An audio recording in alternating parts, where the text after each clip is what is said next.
Well, how well implemented are your fire procedures, especially for sites where you don't work there? Do you have satellite sites? Do you have lots of different sites around the country or around a region? If so, how confident are you that the fire procedures are being well implemented when you're not around? So today I stopped at a service station on the way to my training venue, and I got out the car and I walked in to the service station, only to find that it was more or less abandoned.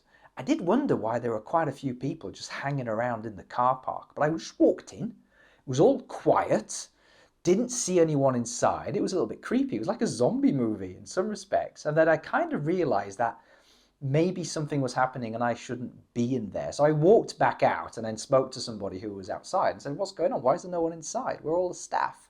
And they said, "Oh, it's the fire alarm. It's the fire alarm."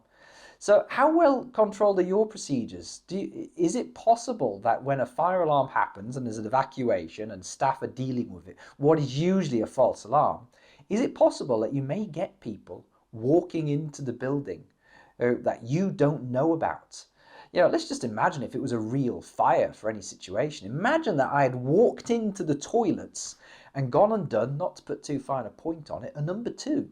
And let's just say that I've been in there for a good 10 minutes, and then by the time I start to walk out, the place is full of smoke. That would be a night, well, that would be pretty exciting. But just imagine that would happen. How would you know that I was in there?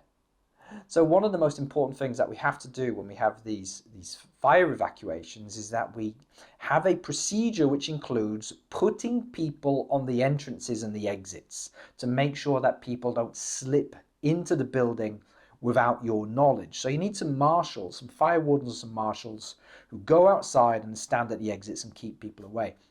Now this can be easy depending on how many exits and entrances you've got. This service station, it was just one public entrance. It would have been a doddle to put one person on the door. If you've got a large, say, office building which has a front entrance and a back entrance, you might need a couple of people. If you've got a large manufacturing assembly hall, say, which I used to have one of those. I think we had something like 22 doors or 24 doors. This giant building, you may have to put, maybe 6 to 8 people, maybe some people on the corners of the building and then some other people kind of halfway between them if they're a long way in between.